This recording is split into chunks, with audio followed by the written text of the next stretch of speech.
future. So, Tim, I'm going to comb back through this list here, and we're going to go on down and continue to look at these free agents. And when we get to Quay and another stack backer, may get to the stack backer before Quay, they're both on this list. I want to talk about it. So, number 4, Jalen Phillips, edge from the Eagles. Number 5, this is our guy, Devin Lloyd. All right. Talk about some veteran presence. Bro, look at this guy. He just finished his 4th year, rookie contract up. He was the former 27th overall pick, right? And he was drafted by the Jacksonville Jaguars. Now, again, I try not to get our hopes up too much because they'll probably try to re-sign him. I would imagine that Anthony Campanelli, especially if he stays with Jacksonville, this is a guy in the middle of his defense that he wants, right? So Devin Lloyd, a versatile 3-down linebacker who excels in both run support and pass coverage. He came in the league, 48 was his rookie PFF grade. That's cheeks. I mean, let me give you an example. That's where Belton finished this year. So this should give you some hope on Belton. Maybe Belton could take a second-year jump, right? Yep. Because in year 2, Devin Lloyd jumped to the 14th highest-graded stack backer at 78.1. Year 3 took a slight step back, but still somewhat stabilized, 76.7. He was the 13th highest-graded backer that year. And then this year, 88.4 elite grade, the 3rd highest-graded stack backer. Could you imagine? And again, I know you like Quay, and I do too to a certain extent. But could you imagine having Devin Lloyd and Edgerrin Cooper playing next to each other? Yep. That'd be deadly. Now, you can't spend money on all these free agents, right? You got to pick and choose. I would prioritize, if you only had one free agent to hire or to sign, to me, it would be Linderbaum. Hands down, go after that dude, right? But Devin Lloyd was very interesting here. This is why we talk about free agency, right? It's like this is the stuff that you, in just 1 or 2 swoops of a pen, Tim, you can flip your roster. Xavier McKinney, Josh Jacobs, boom, you're in business. You know what I'm saying? And I agree with you too that the interior O-line is probably priority 1. I think especially when it comes to just looking at free agency. But a player like Devin Lloyd, who's done nothing but improve year after year after year, and clearly kind of fits the mold of the type of stack backer we're looking for, especially when you're talking about, filling the void if Quay does, ultimately sign somewhere else, which we all probably think is going to happen. Another guy that maybe comes back on a sweetheart deal, but hey, you're coming off your rookie contract. I don't think you're going to sign a sweetheart deal. I think you're going to try and get paid.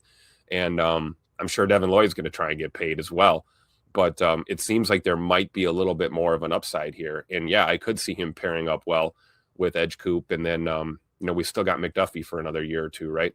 So, that middle linebacker room is looking pretty good. And then you've got Tyron Hopper, continuing to develop behind them. So I like this move. I really do. But I do prioritize center and interior O-line first and foremost, I think. Yeah, I completely agree. And if you're asking, okay, how could you afford Linderbaum and Devin Lloyd? Well, you got Rashawn Gary, who's $28 million against the cap. Okay, if you cut him outright, it's $11 million in savings. You can go post June 1 and free up even more money. So you could decide, we'll move on from Rashawn Gary and bring in somebody like Devin Lloyd. Okay, and now your edge room would be Micah Parsons, LVN. You'd have Barron Sorrell, Brenton Cox Jr. Okay. Kingsley Enagbare set to be a free agent. His market value, I want to say his fair market value, where's it at? $5.9 million. And you could get him back on a 3 or 4 year deal if that holds true, and he'd be $3 million against the cap the first year. You could make it happen. I kind of feel like move forward, but they do like Enagbare. And if they do decide to re-sign him, I completely understand because he did play decent football. PFF disagrees. The pressure rate ain't there. But there were times where you could see the flash. Maybe if he had more snaps, he could be a little more consistent. I don't know. But certainly the more economical option for the Packers front office, right? Yeah. Now, moving on down the list, number 6, Daniel Jones, quarterback for the Colts. Number 7, Breece Hall, running back from the Jets. Number 8, Travis Etienne, running back from the Jaguars. Number 9, wide receiver Alec Pierce. I think they'll re-sign Alec Pierce. That's a young up-and-coming. His stats are very, very comparable to Christian Watson. Now, if you could go get somebody like Alec Pierce, and I'm not saying you should, our wide receiver room, we've already talked about it. It's the reason we're probably not going to bring Romeo Doubs back because it's going to take targets away from the young guys. But Alec Pierce, if you imagine him on one side and Watson on the other, good luck, man. You're going to have to play 2 on the shelf constantly. But defensive tackle, here we go, John Franklin Myers. Now, he's He's considered the 10th best free agent according to the Ringer. I disagree. You can see he's a guy that's now 29 years old. His PFF grades throughout his career, 65, 71, 80, 82, 70, 78, 61. So it seems like he's on the decline here. I think you would be overpaying for good rather than overpaying for great. So I would not be interested in signing him, although we do see 3-tech as a potential need in the future. Number 11, tight end Kyle Pitts. Number 12, Alante Taylor, cornerback. There was trade rumors the Packers were interested in him. Keep an eye on that in terms of him hitting free agency there from, I think he played for the Saints last year. But I haven't been that impressed with him, to be honest with you. His PFF grade was a 63 this year. Before that, it was a 54, 45, 45. And like I said, peaking at a 63. Jalen Watson, cornerback from the Chiefs. That's a guy that's ascending. That's a good cornerback you might be interested in pursuing in free agency. Former 7th-round pick.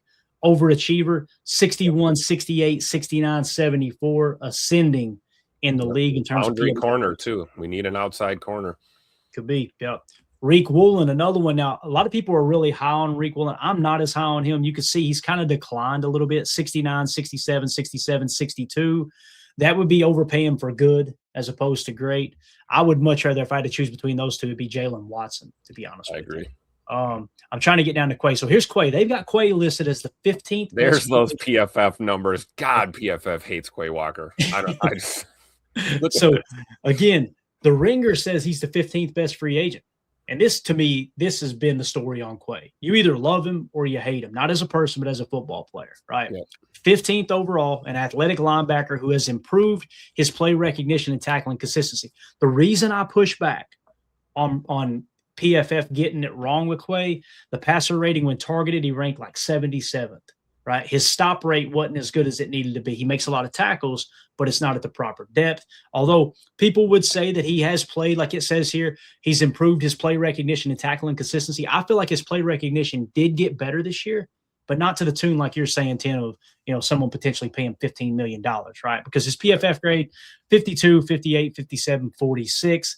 I don't think it should have been that low, but I definitely don't see me being willing to pay him $15 million per, if that is the going rate in the market. So to me, Tim, it comes down to, if you got to pay him a similar amount of money, who would you rather have, Devin Lloyd or Quay Walker?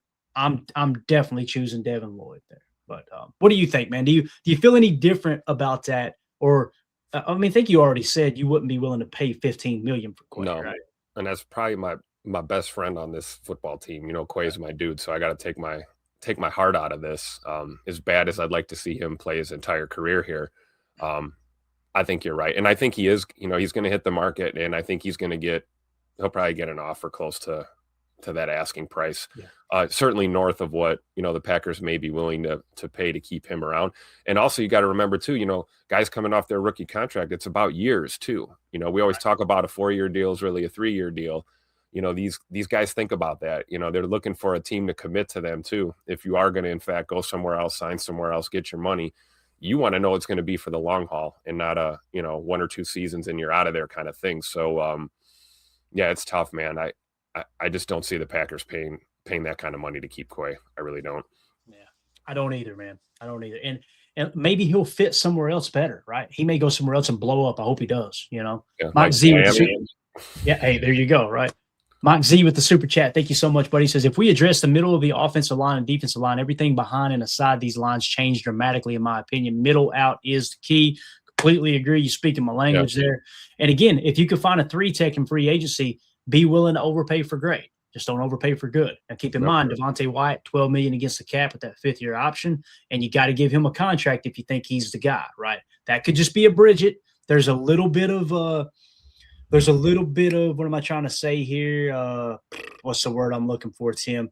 In the past, the Packers have slapped the 5th-year option on Darnell Savage and then didn't re-sign him. So that could be in the works for Devontae Wyatt, right? They may say, all right, we'll bring him back 1 more year, and if he don't blow up, we'll just let him walk. That could be the case, right?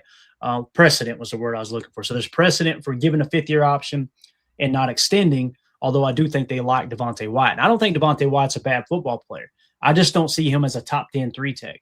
And we need to continue to look for a top 10 3-tech if at all possible, in my opinion. So thank you so much for the super chat, Mike. Appreciate you, buddy. Moving down the list, look who's next on the list, Tim. Here's a guy. Rasheed Walker. You got Rasheed Walker. All right. And yeah. So Shido, it says at number 16, a former 7th-round gem who has solidified himself as a high-end pass blocking left tackle. That is 100% true. Yes. He is a Run high-end blocking, however. Run blocking cheeks, 53.7. I think we look at the tape and we all agree, pretty bad run blocker, right? Definitely not a $20 million a year run blocker. Although he will probably get $20 million because pass blocking is that important. I'm just saying, kick Jordan Morgan to left tackle. He's proved that he can play tackle. That's where he looked the most comfortable. He is just as good at pass blocking as Rasheed Walker. Maybe not a great run blocker either, but that would definitely be the placeholder at left tackle for me. And I want to say he's on the hook for like $4 million as opposed to 20. Yeah, talking about a $16 million swing there, Tim. Yep, and the youth factor too. I mean, Sheed's still really young too. I mean, he's not an old dog yet, but Jordan Morgan, that's clearly the plan, right? Why did they draft him? That was the plan. I think the moving him around and sticking him at guard was just to try and get him NFL reps and get him acclimated to this level of play. But I think the plan all along was always to have Jordan Morgan be your left tackle. Nick McSwain said she's going to get 20 million-ish. I agree with that. Chris Sands says Wyatt banged up a lot, hasn't had many snaps in 4 years. It's a great point, Chris. And some people look at that and go, well, if he stays healthy, we think he can be great. I never look at that as positive. Not that you do either, Chris. I don't know how you feel about that. But we say you can't make the club in the tub. And obviously, man, you're not going to get that check if you're constantly banged up. The two most important abilities are availability and accountability. He's accountable. His availability been a little bit suspect, right? Now, hopefully he can put it all together this way. So let me hit this real quick here. Lindsey, cute pup in the pick. We need a nose tackle, not a 3-tech. And then he goes on to say, why do you keep saying 3-tech? I had to do it, Clay. I know you want to talk about this stuff, so I had to star that one for you. You can tell when people don't watch the show much. I'm not saying I'm right and you're wrong, Lindsey. Okay, if you think a nose tackle, a shade, an A gap guy is more important than a 3-tech, we're just going to have to agree to disagree. Okay, just understand that you're agreeing to disagree with some of the greatest football minds in the history of the game, like your Bill Belichick's, folks like that. In my opinion, their opinion as well, 3-tech is more important than nose. On top of that, you look at the way Kobe Wooden played nose this year. He led the defensive lineman in run stops. Notice Kenny Clark didn't do that last year while playing touch, spy, and shade. Didn't happen, right? Yep. What Kobe Wooden did this year as a nose tackle was like, that's serviceable. That's salute to the general. And the reason that these football minds, not Clayton, I'm an idiot. I'm a dumb redneck from Tennessee, okay? Raised in Kentucky. That gets even worse, right? The reason these football minds see 3-tech more important than nose is in an ideal situation in a passing league in which we've got here, you want to have your best edge rusher on one side and you want to have a pass rushing 3-tech on the other, because the offensive line has to choose. Do we double that 3-tech and put the center in a disadvantage, or do we try to kick out and double the edge rusher on the opposite side? Okay. Now you could choose to do both, but now you're taking people out of the route, right? If you choose to double with the tight end and the tackle, you've got one less in the route. Therefore, if we go green dog, you can fire on the quarterback. Okay. Now you got a +1 hat count, or you've got a matched hat count, even though they kept extra protection in. You'll see a 6-man protection and pressure get home, probably a green dog attached to put that pressure in the quarterback's lap. It's all a numbers game. But the point being, and I'll move on, I don't want to go on a rant here. Edge defender, 3-tech, that's how you get the most out of your pass rush. That's not my opinion. That's some of the greatest coaches in the history of the game and how they teach that up. Yeah. I mean, take an opposite approach. Your nose tackle, right? The reason I don't put as much priority and they don't put as much priority, it's important. Don't get me wrong. It's important. It's not as important as a 3-tech. When you spend big money on a nose tackle and you're just going to line him up in the A gap and make him face a double team all the time, that's what you're doing with the touch spy and that A gap, that shade look that we show with the Kobe Wood, we show with Kenny Clark. Everybody said Kenny Clark sucks at football all of a sudden. No, he had a foot injury. They were putting him in the A gap because they knew they would just double team him. If they're double teaming him, you're getting a +1 hat count somewhere else on the front. That's the whole purpose. So if you spend your big money on a guy who's going to get double teamed constantly, and then you've got a mediocre 3-tech, well, guess what? You just played in the offense's hands. We'll just put a double team. That makes our job easy. We ain't got to do. Now, if you go that route, you're putting yourself at a disadvantage. But if you get someone like a Chris Jones who can play nose, but also play a wide 9, can play a 7, can play a 3, that's a different ballgame. Those are freaks. I consider Chris Jones a 3-tech, not a nose. When you talk about the best nose tackles in the game, well, Quinnen Williams, look at where Quinnen Williams lines up. He's not playing predominant nose. He's a 3-tech that you can play at nose. That's a different ballgame. So, yes, we will always disagree if you think a shade to 1-tech is more important than a 3-tech. There's no reason in us having a conversation. We would just smack each other around. You know what I mean? So, and he says, thank you. There you go. All right. I appreciate your opinion too. Again, I'm not saying I'm right and you're wrong. I'm basing my information off of stuff that I've studied, right? I've never played 3-tech. You know what I mean? I'm 6 foot 195. Probably wouldn't work out that good. You know what I'm saying? So, and it's true. Like, you got to be kidding me saying here in the chat, we need both. Yeah. Nobody's debating that, right? Obviously, but where are you going to put your priority? I'll tell you what, I'd feel a lot better having these type of conversations, knowing who the hell our defensive coordinator is going to be, yes. Because we don't know. We could end up back in a 34 scheme all of a sudden for all we know. It depends on who's hired, Right. Khalil Mack continuing to do it, 79.2. He'll be a free agent again. We talked about this a few years ago before we got Micah. Was like bringing Khalil Mack opposite Gary. I still think it would have been a good move. You've seen the last 2 years, a 90 and a 79. But this dude I don't know how he does it, Tim. He's 35 years old. It's crazy. Braden Smith, just like our boy Bobby Wagner. Some guys just never age in the NFL, apparently. So we'll keep moving here. I'm going to rattle through the rest of these free agents. You guys can check this list out in our Patreon group. Braden Smith, offensive tackle for the Colts. He's 19. Jawan Jennings, wide receiver from the Niners, is 20. 21, Malik Willis. Look at this. Rejuvenated his career in Green Bay as a high-end backup / spot starter with a dual threat ability. 92.3. He had the highest PFF grade in the entire National Football League this year. Malik about to get paid. I can't wait to root on him wherever he goes, as long as it's not a division rival, of course. Kobe Bryant, safety in the 22 spot. I don't agree with him being that high, but it is what it is. Number 23, the Bears safety Jaquan Brisker set to hit free agency. He's been not a bad football player, but I definitely wouldn't overpay for him. Kenneth Walker at 24, running back from Seattle, the number 1 graded running back. Tim, this dude's a stud. He does not get talked about enough. 76, 83, 88, 90. He's continuing to get better. You've got Odafe Owe, if I'm saying it right, edge defender from the Chargers.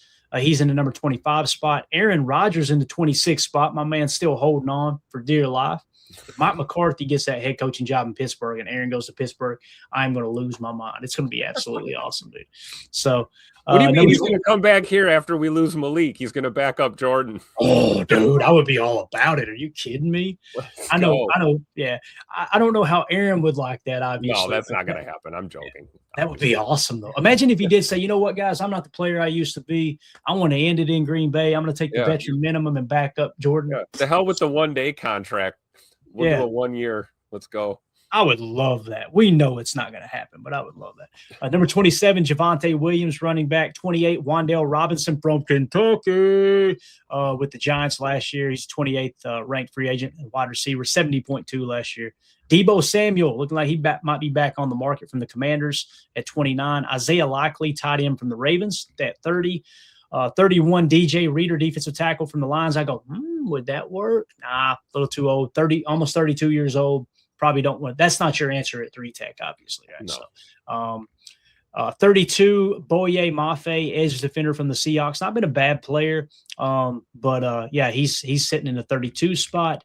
33, Caden Ellis, linebacker from the Falcons. 34, Nakobe Dean, linebacker from the Eagles. He's been too up and down for me, but that's a stack backer that might hit the open market. So, similar to Quay, right? When he's on, he's on, and when he's off, it's like, oh gosh, right.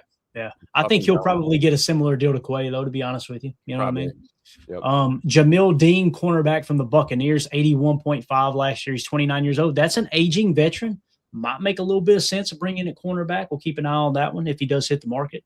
Travis Kelce tied in with the Chiefs. If he plays, he'll be with the Chiefs. I think we would all agree. I'd be surprised if he goes somewhere else. 37, Brian Cook, safety from the Chiefs. That's a dude that up till this year hasn't played that good, but boy, he really popped. He was the 5th highest graded safety at 83.5. 38, Ardarius Washington, safety from the Ravens. He's been too up and down for me for sure. Not that we need a safety anyway. Matt Milano, linebacker from the Bills. That's a name in the past has looked kind of intriguing. I think we were kind of high on him 2 years ago, and he's dropped off. So kudos to Goody for not taking the bait on Matt Milano. 53 and a 46 the last 2 years. Rasul Douglas. That's right. That Rasul Douglas that we traded for a 3rd-round pick last year, 73.5.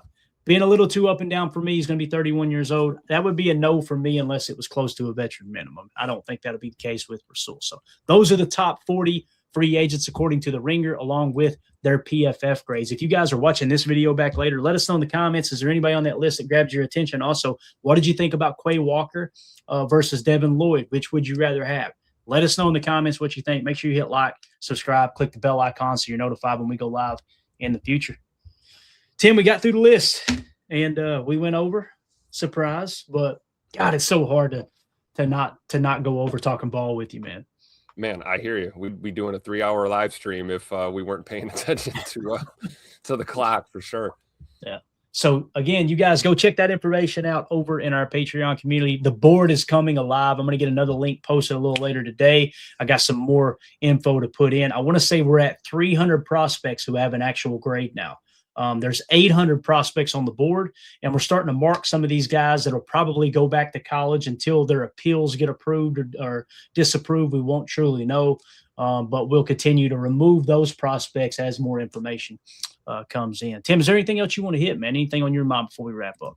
No, just reminding the good folks to make sure they join the Patreon group if you're not already there, and click that like and subscribe, of course, here on the YouTube, and be a part of the posse, man. We've got a lot of great members of the community, and honestly, Clayton, the Patreon is humming right now. It's better than the X feed sometimes, honestly. So big shout out to you and Amelia working on everything on Patreon, especially with the draft board really coming together. And we're only a handful of days away from we got Senior Bowl and we got Shrine Bowl coming up. So be here before you know it. We watched the American Bowl last night. It was live, and some of the lower-tiered players, like I seen Star Thomas from the University of Tennessee, he was playing in that game. I said, let me sit down, build a fire. I'm working on the draft board, right, being all professional, watching it. It was cheeks. Boy, it was like watching paint dry. I looked at Mandy at one point. She's on her phone, and I went, it's like watching paint dry. This is horrible, man. So, and you had Brian Billick was one coach. I think Mike Smith was the other, which, by the way, I'm close to Johnson City down here in Tennessee, and Mike Smith used to coach at ETSU, East Tennessee State University. He got a job with the Atlanta Falcons, and of course, he kind of ran it into the ground or whatever, and he ended up coming back to teach a coaching seminar at ETSU. Which, listen, you make it to the NFL, you got to be a good coach, right? This isn't too much shade. I got a buddy, Nate. Shout out to Nate if he's watching the show. When we found out, I sent that to the guys here local. Said, "Hey, man, Mike Smith's coming to do a coaching seminar at ETSU." Nate's response was epic. He responded with, Mike Smith going to come over here and teach you how to go 6-9. I lost it, Tim. I was like, oh, my God. It was so accurate. But, again, he made the league, Nate. Calm down. All right? Calm down. It was just, well, what a great comeback. Yeah, he's going to teach you how to win 6 games. Oh, my God, dude, I lost it. So, anyway. That's it, guys. We're out. Appreciate everybody hanging out with us. If you're new here, this was your first time tuning into PTA, I mean this from the bottom of our heart. Thank you so much for making us a part of your day. We greatly appreciate it. Appreciate all the new subs, everybody reaching out in the comments. It's a really, really fun, a really cool community that we're putting together. And I love that we keep weeding out the a-holes and just the guys that want to talk ball, be respectful, and us learn together as we go. It's been an absolutely awesome experience. So, Tim, appreciate your time, man. We'll be back later, guys. I'm reaching out to Baz to see if he wants to come on, do a 15-minute show with me. I want to get his take on special teams or on the defensive coordinator potential. Again, we'll see how busy he is. I know his channel is absolutely on fire over at Baserski Productions. So we'll see if we can get him in the loop as well. But appreciate everybody hanging out. Make sure you hit like, subscribe, spin those laces. All right, spin those laces. smash that like button, and we will be back as news breaks later on today. My name's Clayton. That's Tim. This is PTA. Go Pack, go. There we go. Nice. Bye, guys.